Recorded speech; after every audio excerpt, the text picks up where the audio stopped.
Hello and welcome. I'm Dr. Adam Dorsey, a psychologist in Silicon Valley and the host of Super Psyched, a podcast dedicated to supercharging your life. Each episode contains fun, high-quality interviews with experts looking at psychology from all angles. Super Psyched is your tool to get more of what you want in your life and less of what you don't. Between the early 1950s and the early 2000s, over 150,000 Korean children were adopted to the United States. In fact, the guest on my episode cites a figure of approximately 10% of all Korean Americans were adopted. As it turns out, there are many misconceptions about adoption in general and certainly about Korean adoption, also known as transracial adoption. What are the myths? What are the realities? What might an adoptee need to know? And what might the adoptive parents need to know? I'm so glad I had the opportunity to speak with an expert on this topic. Dr. Joshua Heitzmann is a psychologist in private practice in San Jose. He is also the president-elect of the California Psychological Association and current president of the Bay Area Psychological Association. And he's not just an expert on Korean adoption, but as you'll hear, he was adopted from Korea himself. Trigger warning, Josh shares some very painful memories about his childhood that may stir up feelings for sensitive listeners. Please listen in, and if you do so, I recommend you listen all the way to the end because so much depth and wisdom is present throughout this episode as Josh shares about Korean adoption. Dr. Joshua Heitzmann, who has asked me to call him Josh, a hearty welcome to Super Psyched. Thank you. Glad to be here.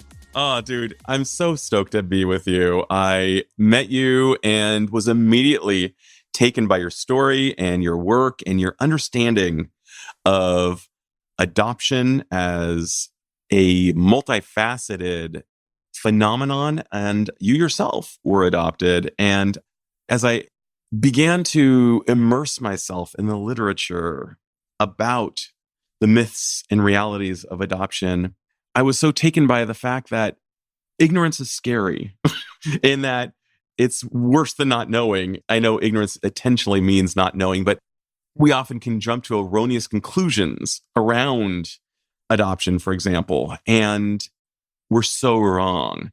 But before we get into some of the myths and realities, which we will definitely be visiting, and I can virtually guarantee the listener, you will know a lot more about this phenomenon of Korean adoption by the time this is over, and perhaps adoption in general. Wow, let's go to your story. Well, where do I start? So I just want to say, first of all, I'm so happy to be here. I think, like we've talked about before, is that if my story can help folks understand Korean adoption and also from experiencing it, but also being a clinician myself, being able to find ways to help support those who are adopted, especially Korean adoptees, in a way that could help them live a life that is less painful than it already is. And so that kind of segues into, my name is Dr. Joshua Heitzmann. My Korean name is Taejin Kim, or Kim Taejin, because the Kim actually is the surname. So Right. that in Korean, you say that first. So Kim Taejin is my given Korean name. I was born sometime in 1980. I don't know my real birth date because my actual birth certificate, it's a duplex copy of the original. So instead of being black type on white, it is white type on black. So it's a copy, and everything on there is unknown. So I don't know the origins of anything except that I was actually found on the streets of Seoul at 2.5. So I was 2.5 years old. In my paperwork, they said I was an abandoned child. So I was abandoned on the streets somewhere.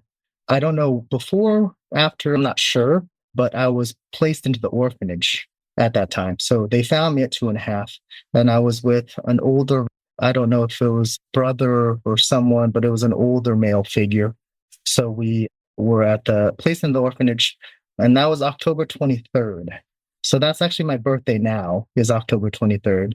I always make fun of it. Plus or minus a year is what they say by my dental records. So then I was placed in orphanage. The orphanage no longer exists. The name was Myeongsung Orphanage. I can't remember what it is now. I did research that, but can't remember what it is now, but it no longer exists to this day. But I was placed in there 2.5, and then I was there till I was 3.5. And then I was adopted by my parents now, who live by Yosemite National Park and grew up in a small town. It used to be 1,600 people. I was proud of that, but now it's, I think, 1,200 people now here in California. I think a lot of people don't realize that California has a lot of rural areas. And so, really small place. But I was adopted at 3.5. They got a picture of me, and that picture was the only picture ever of me as a kid that I was not smiling.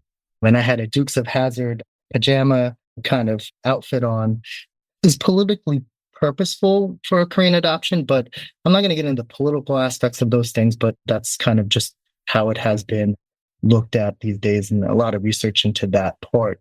So I was adopted at 3.5. I was on a plane in 1984, sent from Seoul, South Korea to San Francisco. I was one of 11, and we were flown over with a couple American soldiers. So we flew into SFO. I was met by 2 uncles, 3 aunts, my grandma, 2 cousins, and my sister and my parents. And granted, my cousins are 6'6", 6'7". Actually, it wouldn't be my cousin, it would be my uncle. He's 6'5". 6'5" in height? Yeah. They're all German, so they're all blonde, blue-eyed. By the way, that's such a great pun, Heitzmann. Yeah, exactly. They have height. Yeah. So I came in, I did not speak English, so I only spoke Korean. And I arrived at the airport. I had a little tag around my wrist that had my name, my Korean name, my birth date, and the family that I was to go to. And so when I got off the plane, I had I had a little chocolate thing of pretzels. They're called pepero. And I guess it's pretty common in South Korea, but kind of a chocolate covered pretzel stick. I walked off with that, walked off the plane. They looked at my tag, and I got into the car. And that's where the second life began as far as here in the US. And they gave me new clothes. This is one thing my mom will always tell me about and always remember, is that they gave me new clothes. So I put on new clothes and new shoes. And I wasn't used to a car. So I got in the car and I actually threw up on my shoes. And I was so upset. Mm-hmm. I remember thinking, actually back then, are they going to send me back? Are they going to take me back just because I did this? So, oh my God. So you actually remember this time in your life? I actually remember before the United States. So there's a lot of things. We had this translator that was with us for a few weeks, I think, that actually translated a lot of what I said early on. And my mom gave this to me at, I think I was 35 or something like that. And so I had never seen some of what I had said. And so it was a cool thing because I didn't think that some of those things existed. Was this a video you saw of yourself speaking Korean? I have plenty of video of me speaking Korean, but we had a translator for, I think it was like a week or something. And he oh my God. translated from my mom what I was saying. And she wrote it in a journal that I hadn't seen. I think I was like 35 or something like that. She had this whole photo memory thing, and that was included in it, which I had never seen. So it's kind of a cool experience to be able to see those things that I said that I don't necessarily remember, but something that is really a part of the whole story. I remember meeting you, and all I wanted to do was sit and talk to you and drink beer and just hear your story and just get to know you and all of the facets of that. And so I'm so happy that I get to do this with you now, obviously sans beer, but this is still fantastic. So Josh, let's get into some of the basic myths and the realities of Korean adoption. Sure. Perhaps we could even start with love will conquer all. And maybe we start with there. I'm not sure where you want to start, but. Well, I think that's the first part to contribute to more of the story part, is that sometimes we forget when we have memories. And I can recall, I remember being under a bridge, an overpass, being kicked on the street Oh, by two older men. I can't remember if the one was my dad, uncle, whatever it was. And I have a cut still under my chin. Before I came, it should have been probably stitched because it still bothers me to this day. So I still have a sweat response and my heart starts racing if I go under an overpass to this day. And I never knew what it was about, but over time, realizing that that was, I'm 43 now, that was when I was 2. So that's over 40 years ago. And I still have that kind of body response. So trauma lasts with us, lasts for our lifetime. And I think that's where my story can help other people, other Korean adoptees, other adoptees really stop feeling guilty and stop blaming themselves for things that wasn't under their control, I think is the huge part. But going into your question, I think there's a couple things that come to mind. One of the things is that there's always this kind of myth that adoption is this good, benevolent thing. Oh my gosh, isn't it amazing that you were adopted? And my story, I had a great life. I have a great life. There's nothing about that. But I think for me, the guilt lies in that because I had a good life, it's a story that's not always so common with adoption, and especially transracial adoption. So I think that the whole ideology of this kind of saving, rescue, grateful, humanitarian, that's what adoption is, I think is something that the narrative needs to change, that that's the reason why you were adopted. There's a lot of ill intentions out there. There's a lot of folks who are adopted, not because of benevolence. It could be financial. It could be a lot of other things, right? So I think that rescue model is really just something that we need to think about in a way that's not placing it out of the adoptee's hands, right? It's not the adoptee's choice that they were let go or given up or however their story is. The adoption process, they have no say in like that they were rescued or that they're saved or this is a beautiful thing, right? And we often go that way. And I think that's misunderstanding and a perception that I think that we need to change as far as how we approach how that adoption happens, right? And that it's not always benevolent. And this is different than domestic adoption or not considered transracial adoption. You're expected to assimilate into the host country. So we're taken from this place that we were born. Right. And placed into a place where the expectation is that we are supposed to be where we live, our community. It's called cultural socialization. So basically, you're adopting all the beliefs, the customs, behavior from parents, family, community, whoever it is. And you're adopting those things, but you're also not that, right? So when I go to my town in Mariposa, I'm clearly not Mariposa. No, Right? you are really an outlier. Yeah, but when I go back to Mariposa, I feel Mariposa because my best friend growing up since I was 3.5, 4, when I first came, I didn't even speak English, is now the elected sheriff of Mariposa County. So we go way back. These are kind of things that I think are, as you realize, especially from being a rural port, the world is a lot bigger than just Mariposa. And so I think that's the big thing is that there is that assimilation. It's what they call the transracial adoption paradox. So being expected to meet society's majority race, what you should be, while simultaneously being rejected by both ethnic groups. Oh, so man. if you think about that I don't speak Korean anymore, but you should see the look that I get when I go into a Korean restaurant. And that Korean mom or that Korean waitress gives me that, oh, you don't speak Korean. That kind of shame of, well, why don't you speak Korean? Without knowing the story behind it, right? But then I remember in college when I defended my Caucasian parents, my white parents, on issues, then I was whitewashed. I was too white. Why are you this way? You're not Asian, you're not minority. So it's this conflict that we have where our kind of past is completely wiped from us, but yet we're expected to be what our parents, our community that we grew up in. And I thought originally that that was the world. And so moving on, that is far from the truth. That is not the world that we live in. So I think that that's the rural part of it, but also that kind of white part of it, of not really understanding the ethnic and racial kind of disparities, and also racism and those kinds of things that I would experience as I grew up. This migration story, in the sense that everyone migrates, well, immigration, however you want to call it. But the thing about that's different is, who do you immigrate with? You immigrate with your own folks, right? You have the language, you have the culture, you have this camaraderie. But imagine immigrating without that. Now what do you have? So I think that's the biggest part, is that I once knew a language that I don't know now, but I'm expected to know that, but yet I'm too white, even though you gave me up. And now I'm here and raised by folks who really did care for me the best way that they could, but didn't understand the impact that that would have as I developed across the lifespan.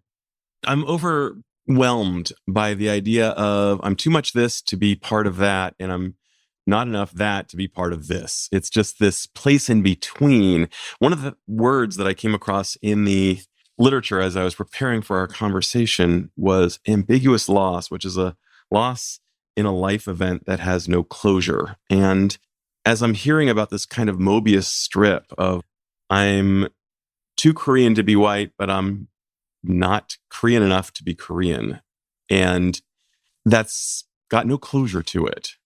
That's exactly it. I've had dreams and nightmares since I first came. One of the recurring ones that I always have is of a womanly figure who I can't ever see the face, but it's always like I can't get close enough. It's always escaping me. And the memories that I have is that what I remember and what I told my mom when I was younger is that I think that my mom actually passed away, because what I remember is there being a lot of blood at one moment and someone being buried with their umbilical cord, which in Korean culture is very old school Korean, right? You're buried with that. They save it.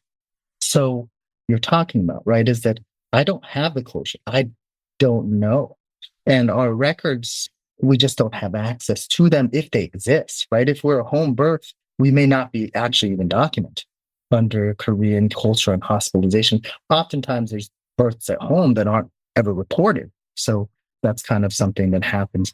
But you're right, there is no closure. And I'll double that in the sense that there is this kind of dual loss of parents I've never known that gave birth to me, that I don't know if I'll ever know. The idea of having family somewhere that I don't know exists or may not exist, I'm not sure. It's like having what ifs about that, but then also about my own kind of challenges of being in an adopted family that I truly love and that they did a wonderful job. I love them to death. I have a great relationship with them, but it also is lined with a whole bunch of conflicts and just natural ones. I was just recently talking to someone and I was telling them that I got kicked out of the Korean club in college. Oh, dude. For real? Yeah. So the Korean club, I can't remember which one it was. And then they have a fraternity that I was thinking about joining, but I wanted to learn about Korean and those kinds of things. But because I didn't speak Korean, I didn't know the culture. I grew up hunting and fishing. I listen to country music. I drive a truck. And my last name's Heitzmann. And I'm a meat and potatoes guy. I'm Methodist. The nuclear kind of Midwestern family, that's me.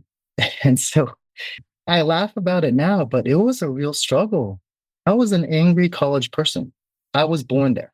I'm more Korean than you are. I look more Korean than you are. Yeah, if you were born in New Jersey to Korean parents, I'm more Korean than you because I spent my first 2.5 years under an overpass and in orphanages in Seoul. Yeah, so I think that racially, I was not prepared for that. I was not prepared to deal with the racial kinds of threat that came from my own folks. And so then it made me really hold on to more of the white side. Super white. And I still do to this day. My wife, she's always asking me, and I question myself, is that, do you really like what you're doing? Or is that just part of how you grew up? Korean adoptees are very good at assimilating, and some folks call me a ninja or a chameleon or these kinds of things.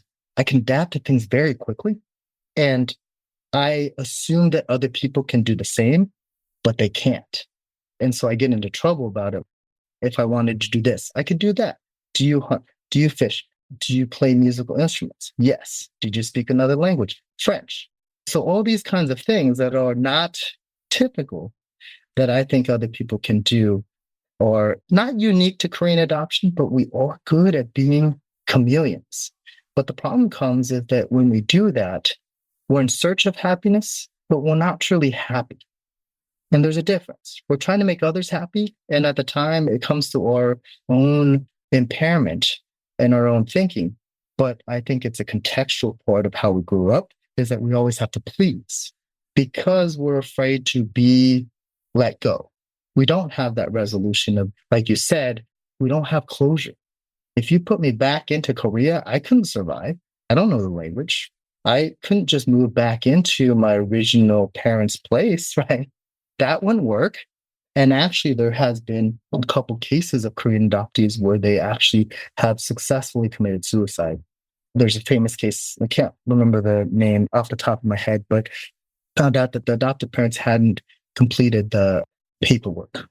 And so he was actually sent back to Korea. Come on, dude. And he had a criminal record, more minor, but sent back to Korea and he successfully committed suicide, which is a tragic thing for someone who lived here for 40 years to be sent back to a country because of it's like a misdemeanor or something. Yeah, and who knows that? I wouldn't know that my parents signed the right documentation. So it is something that is a tragedy. It's one of those things that we really need to, I think, not only Korean adoption, but in general about mental health and those kinds of things, is our identities just are so important. And creating that narrative is just so important. And I think for Korean adoptees, the problem is that we don't get to control that narrative from the beginning. And I think the more Richard Lee and some of these researchers, Amanda Bodden, some of them are really advocating for us to become professionals. And now we're in a place where we can advocate that we really do that for folks to really put our presence known, that we can change that narrative. And if we can advise parents who adopt transracially, especially, that helping their children create a narrative that is their own. In my mom's eyes, it was always, the world is beautiful. You're beautiful. I'm colorblind. Yeah. I don't see your race. And I'm like, Mom, everyone else does. I think that comes to that intersectionality. A lot of what diversity, equity, and inclusion is doing now is really uncomfortable for a lot of folks because it's this invisibility that you start feeling uncomfortable about things because that's what we have to do, right? And I've always had to be on that part of protecting my mom and my dad from, I won't say that they're racist, but they say racist stuff and they do things that are racist. And I was part of that, even on myself. And so even in my growing up, I would call myself racially inappropriate things. And that's what I was called by my good friends and athletes and these kinds of things, not knowing that when I got to college and I said that, I got a lot of flack for that. I'll tell you. So the power of these things that really contributes to us not having that much control of our narrative, and it becomes years of doing this. And if you want to blame anything, we forget to blame that we are trauma-ridden as we get here before everything sets. So to blame folks who are part of transracial adoption for the traumas that they already have really is not doing a lot of help for them. Well, right? I would think it would be doing absolutely the worst thing. It would exacerbate the trauma. And since it's already going to be kind of, as Bessel van der Kolk so beautifully says, the body keeps the score, it's internalized and it will be with you almost like a tattoo for the rest of your life.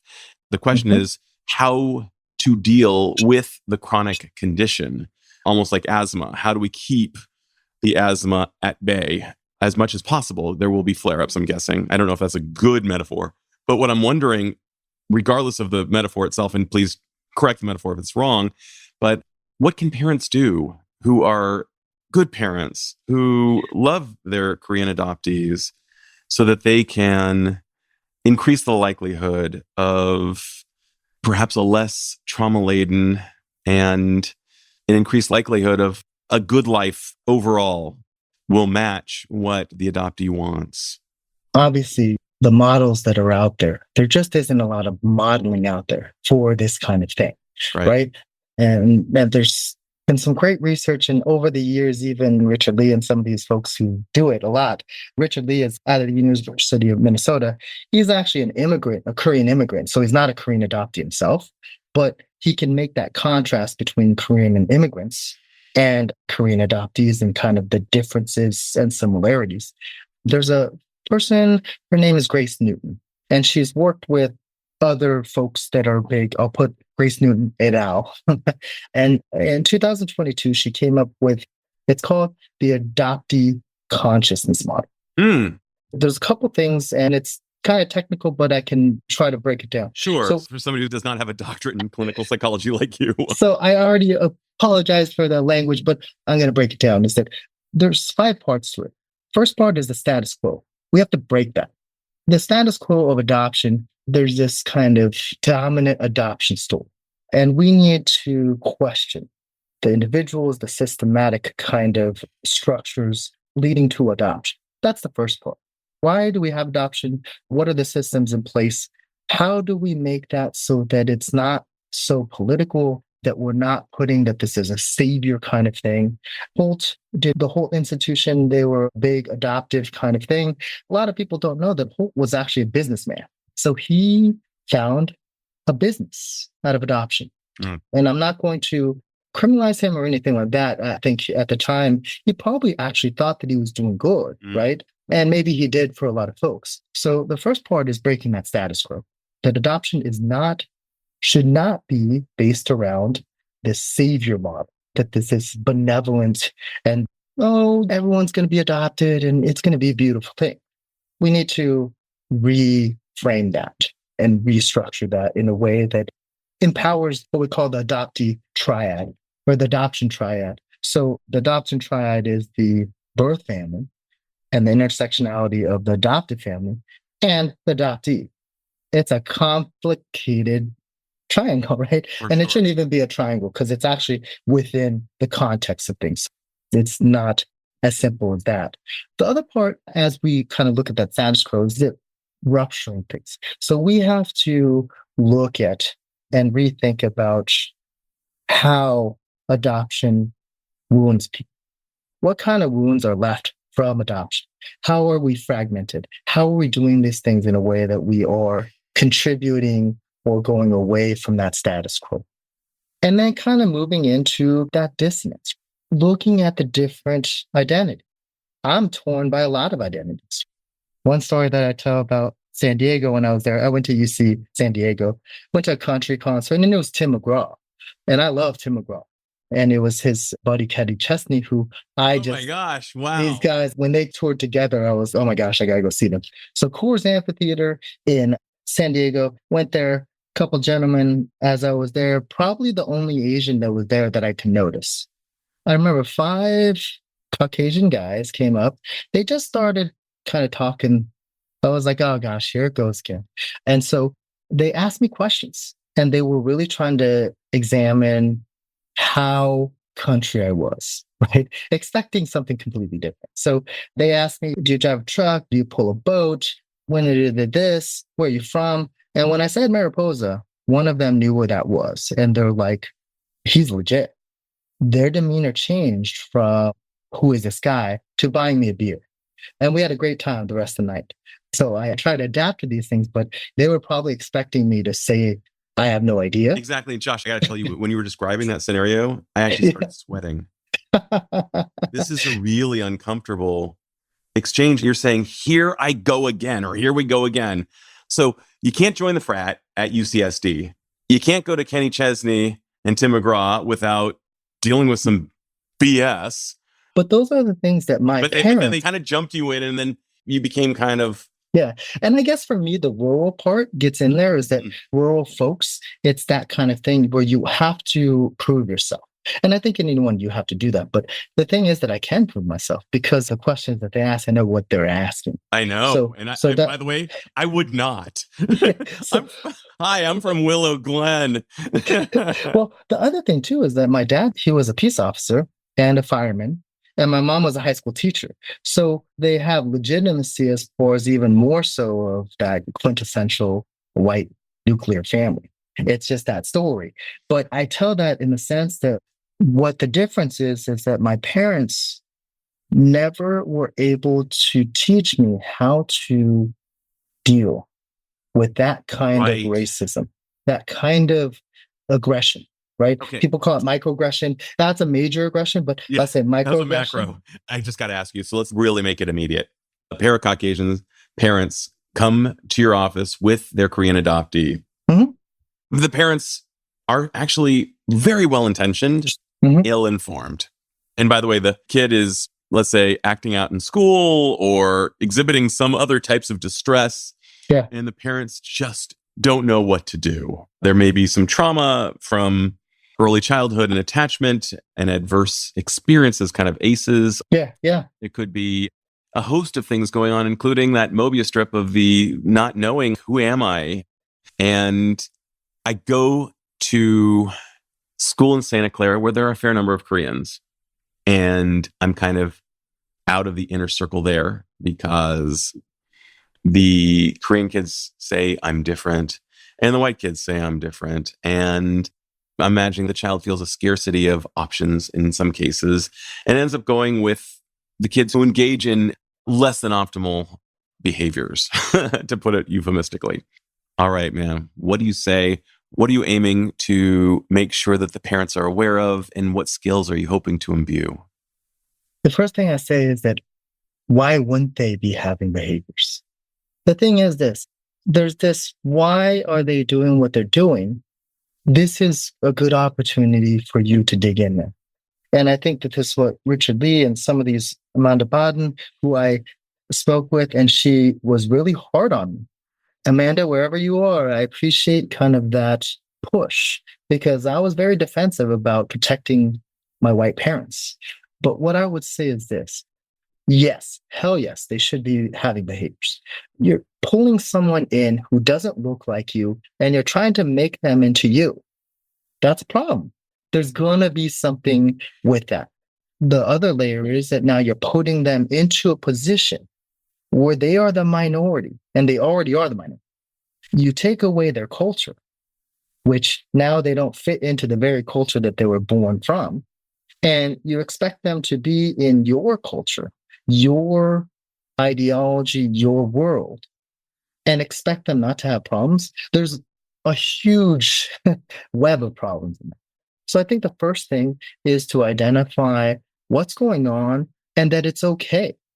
There's going to be transitions. And for me, I was a little bit different. And the time that I was adopted, right, I think is a little bit different because I really just adapted and really tried hard to appease. And that's part of that assimilation part of me trying to make it in a world that I know that is not mine, but that I have to be. It's almost like I have to. I have to fit in this world or else I'm going to have a lot of problems. And that is generated by parents in the sense that your behavior is problematic, but I'm putting you to a standard that's impossible. Now, we know when you repeat something over and over again with the same result, what do we call that? Psychosis. Expecting a different outcome for sure. Yeah. Exactly. So part of it is one, to accept that there's going to be behaviors. There should be. If there aren't, I'm worried. The other part, and I'll really emphasize this, and this is part of that adoptee consciousness model for transracial adoptions, is that this kind of finding those things, but also this expansiveness. So reinventing and reincorporating beliefs from both sides, really giving them the opportunity to experience their own culture, not their adopted culture, but the Korean culture, exposing them to language if you have that opportunity, the more and more you talk about identity as far as Korean identity, it really is an integral part of having something later on. This is kind of a future investment, right? Maybe not now, but later on, knowing some of these things will be helpful and also reduce kind of that friction between identities and more about creating multiple perspectives and saying that you're some of the percentage of this and a percentage of this, and you're okay with that. That you're not all white, that you're not all Korean. My friends call me Jermasian. And I've taken to it because I think it really is part of me in the sense that I'm not truly this, I'm not truly that, but the acceptance of who I am really determines my outcome as far as my mental health. And I think if I'm proud to be where I'm at right now, and I'm more humble in the sense that I may say racist things and I may do these things because that's the culture that I grew up in, but I'm much less likely, like my parents, to not take that into consideration the next time I engage someone. Well, my parents, they would take it as an insult. So my mom, and bless my mom, she has done a lot for me and I love her to death. She would slant her eyes in every picture that she would send to me. And people would be like, oh gosh, why is she doing that? To me, the interpretation is really for me, it was a sign of I recognize you. So this is just my true thinking is that this is you. I'm recognizing you and I'm happy in the place that I am because I'm trying to make myself like you. That Wow. was my thought. Now, when my friends in college and my wife and people see that, they're like, oh my God, that's so racist. Your mom's a racist. Not true, but there was never anyone to tell her different. So for me, I never told her different until later on. And then I was like, Mom, that's a racist thing. You can't do that anymore. Oh, well, she had her little fuss about it, but then she stopped doing it. And I think that's where, for me, I can be that integral part too of recreating that narrative so that it's a combined effort. And that's the thing about transracial adoption. She will never have experienced, if she could relive life again, she would never experience the racial inequities that I have, but knowing that I grew up in a white community. So I have that culturally, but because of my exterior, she would never get the racial comments, but I do. And it makes me feel the same way, but at least I have a way to be able to now to reframe that and use that to be less of those racist kind of things that she would do. So I think that's the in between. Yeah, I'm really taken with that story, Josh. There's so many really poignant components to that whole interaction. She was intending to connect with you, intending to show solidarity with you. And from the outside world, somebody say, damn it, your mom's being racist. And you had the understanding or the willingness to say, it's not as simple as that. And I am willing to recognize what she's intending to do and lovingly correct her behavior because it's not coming from a bad place, but the impact is less than awesome. Yeah. And I think that's such a great model. I'm also taken with the idea of a Korean adoptee learning Korean. And I think that's a really great way to reclaim it. I think of Maya Angelou, who all of her quotes are amazing, but one of them is, unless you know where you're from, you don't know where you're going. And part of the ambiguous loss is not knowing where you're from, not being able to really properly bathe and marinate in that cultural experience. I'm totally taken by the idea also of needing to accommodate. It's almost like you're a host in your new place. You're accommodating your host parents, so to speak, by being a very host-like and saying, I'm just going to be this model adoptee. And the cost, without proper analysis, the cost it wields.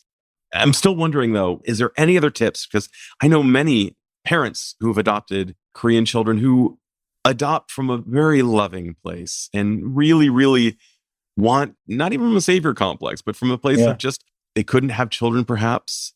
They wanted a child. They love, they adore their Korean adoptee. And yet there are still these issues that arise, and they aren't perhaps conversant in how to attend to them. Are there any other tips you would whisper in their ear? Yes. And I think the biggest part that I explained about more about creating the narrative together, collaborative, instead of instilling your own kinds of, and that's the hard thing is white people just don't have the capacity and they don't have the experience or the knowledge or the comfortability to examine the inequities that really exist. That's right. And so they won't know that unless I give them that experience. So when I tell them about, yes, I can recall from my internship, right? I flew in, only one sitting in the room to be called in. They called Heitzmann. They don't have pictures. Now they do. And they made me show ID. I didn't believe you. Because they didn't believe my name stuck with how I look. So my parents will never experience that. Nope. Because they can hide under this kind of invisibility. So for me, I experience it all the time. Now I take on this kind of role as an Asian American man. And it's funny because this combines the whole thing of this emasculatory demasculization of Asian men. Asian men, they're subservient or this or that. Then when you hear my story and I'm like, well, yeah, I just went bow hunting the other day. I could probably make anything out of anything for you. I drive a truck and a lot of different things that are very masculine in a sense, right? But yet that's the very thing that took me out of being Korean enough. I love this idea. My gosh, Josh, this is so good.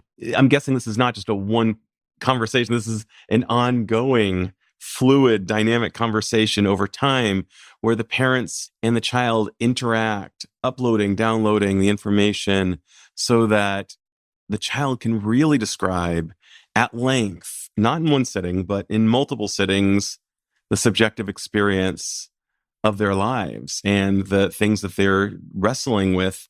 And for the parents, perhaps, to show, first of all, believe the child. Second of all, come to the child's, I don't mean defense, but come to the child's defense to say, I got you. This is a buddy cop film. I got your back. Be part of that team. Yeah. I think that's the big thing. Instead of imposing, be collaborative. Yep. I'd say the humility part of allowing someone to be angry. Yeah. To cry at night. To have wicked nightmares. Yeah. How do I define this? And help them to define themselves in a way that they are assertive of who they are, but be able to combat and manage the treatment that they're going to face. And I think that's the biggest thing. I look at things this way, right? I look at kind of what I perceive as being weird. So in the Bay Area, not atypical that an Asian woman is with a white man. Pretty typical. If you walk down the street, you see that. Now, think about if you see an Asian man with a white woman. Now the narrative changes, right? So it's always interesting because when I was in Mariposa, who was there to date? White women. White women. So there's this kind of really interesting thing that comes to that. And I think that's the thing that blinds people who want to have kids so badly. Don't be so blind that you're going to be blind to how someone develops. And someone who can't develop and can't hide behind the very skin that you have. So I think to be humble, to learn with your child, and to give them the power to be okay with that there's going to be a lot of stuff, right? That it's okay that you're angry, but let's get to the part of it, right? And let's create that narrative so that anger comes to some kind of meaningful, I don't know, like you said about the ambiguous kind of thing, is that I don't know where I came from. I know I was born, but I don't know who I am. Imagine not having that. And that has to be created. So if you help create that narrative, and it's about empowerment, empowering your child to be a good human being and to be able to know the reality is that you will face racist people and racist things and things that will be against you. but you now have the tools and the assertiveness and the self-confidence to step out of that and to advocate for yourself and for others and not have to feel guilty when you don't agree, right? Or you don't want to do something. The fear of being sent away, abandoned, we have abandonment issues. That is part of Korean adoption. We are abandoned. So whether that's by choice or not, we are abandoned. So be aware that that is a blind spot for us. If you talk about abandonment, we will do anything to address that. And it's not always good for us. So help us, help Korean adoptees build a narrative that is strong enough for them to accept. Like now, I accept a lot of things now. And I'll tell you, the relief is I still have a lot of journey to go.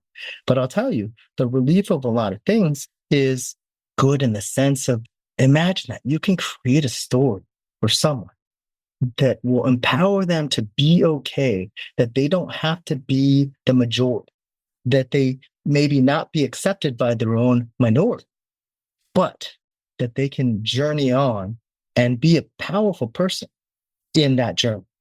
That's the last part of that adoptee conscious model by Grace Newton is that it's the forgiveness and the activism.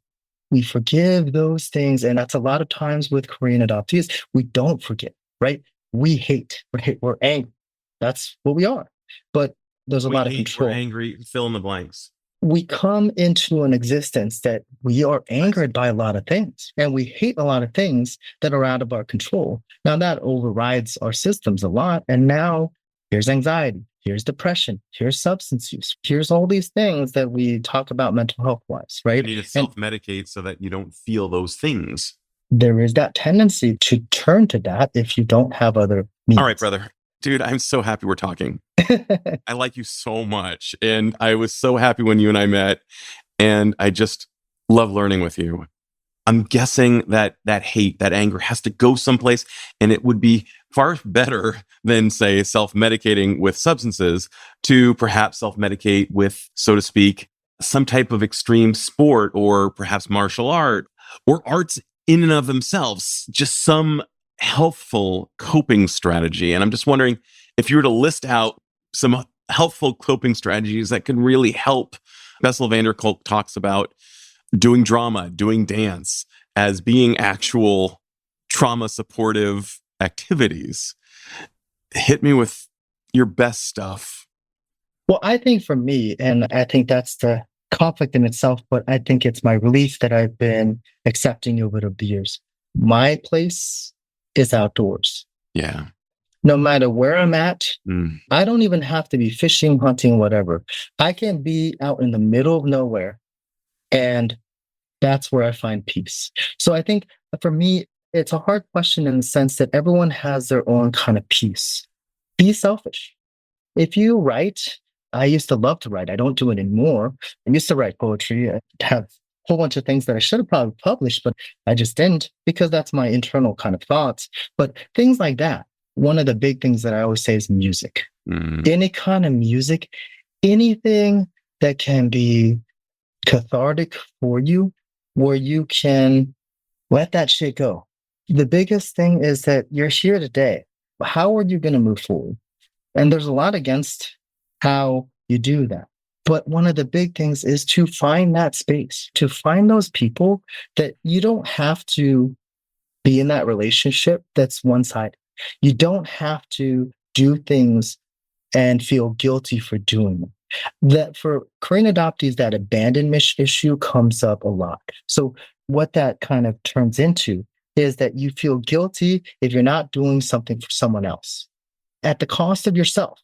So what I say to folks is that do the things that make you happy. And obviously you have to break some cycles. And that's the clinical part that I will say that really can't just be yourself. There's patterns that we find in relationships and how we address ourselves and how these patterns that come up that I think need clinical work. But I also say, if you can separate and disconnect the guilt and the fear of abandonment in the way that you can to have healthy relationships, to have healthy folks, to be healthy for yourself, do it. In my past, the one traumatic thing that I can remember is when my son was 3.5. When 3.5 came around for him, boy. Wow. it was 3.5 to 4.5 was my toughest year with my son. I love my son and I would do anything for him. But I will tell you that that experience, and so for folks who are Korean adoptees and raising kids, be aware of that. If I say anything about that, is that be aware of your own kind of traumas and how you get re-traumatized depending on when you were adopted. For me, my wife even tells me, she's like, I was scared for you in that year. Because of the re-traumatization that I had, I got by it in a lot of different ways. And now I've kind of addressed it, but also become more aware of it. But I think for us to go forward, it really is finding that thing that you're not selfish about, but that guilt of that abandonment is just really the biggest issue. If you have that part, that true abandonment kind of real, and that's clinically or even in everyday life affecting you, I think that's time for folks to really be like, hey, I need some other help. I can't maybe do it on my own, and that's okay. I think the thing about Korean adoptees is that we're very good about making other people happy, kind of being this chameleon in and out of things, being that model kind of Asian American person. Yep. And we need to make sure that we're taking care of ourselves. And oftentimes we don't. So much wisdom here. You don't even realize probably what you're dropping. I usually ask a miracle question at the end, but I don't even think I'm going to do that. What I'd like to know is there anything I should have asked but haven't yet asked? I always thought that Korean adoption may have been like this kind of in that there's over 200,000 Korean adoptees worldwide. 110,000 of those are in the US. Wow. So if you think of those numbers, we make up 10% of the Korean American population in the US. So not insignificant. Oh my goodness. Yeah. And we are all over the world. And I met some folks that only speak Swedish. They don't speak Korean or English, but just Swedish. Yeah. And it's so weird seeing a Korean speaking Swedish. But what I would leave with is this. So Stephen Vertek, he had a article, I can't remember when it was, but he talked about this super diversity. So this thing about global migration and the diversification of diversity. So within the diversity scope, that we have a diversification of that diversity. If you think about that, the way that we're migrating is that we no longer are just migrating via physicality, via region. You talk about wartime kind of effects of people being displaced, right? So now you have people who are displaced and in a country that is not their own, but then immigrate to somewhere else. There's a lot of different kinds of ways that people migrate. So I think for us to really think about how we make that super diversity into a way that there's dynamic interactions of variables, right? Of so many variables. And how do we make that beautiful?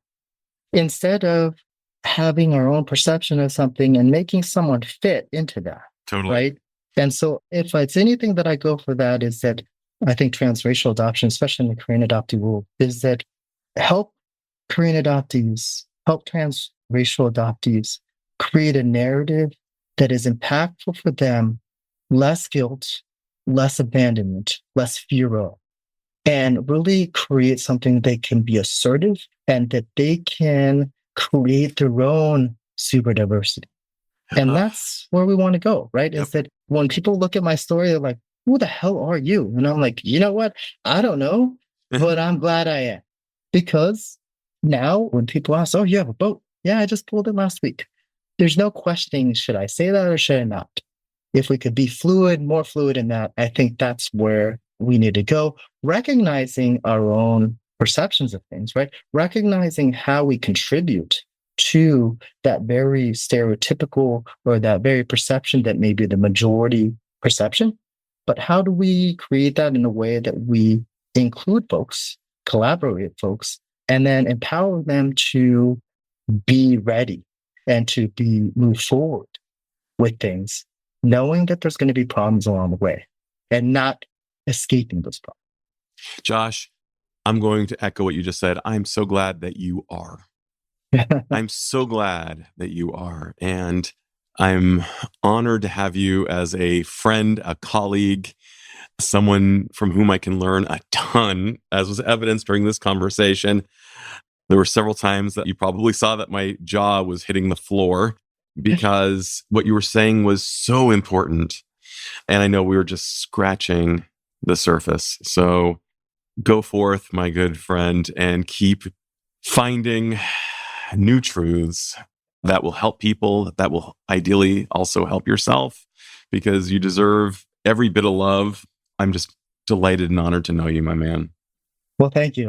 Like I said to you before, is that I really just hope that in conversations and also moving in the clinical world, right, about changing kind of perspectives, but also outcomes of things, is that if people can start having these conversations, I think this isn't going to be in a bubble thing, right? With kind of that super diversity model, we are moving towards not a pure blend of things, right? We're not going to be homogenous. No. We aren't. So I think we need to start moving towards this instead of having the majority of the minority, to really encompassing and empowering folks to really know that they can contribute to that narrative and that story without the majority having the ideology or the perception that we're trying to take over, right? that we're going to disempower them.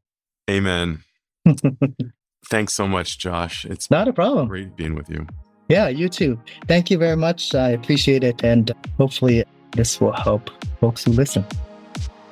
This is Dr. Adam Dorsey thanking you for listening to Super Psyched. If you know anyone who might like it or who might benefit from listening, share it. And if you like the episode, please hit subscribe.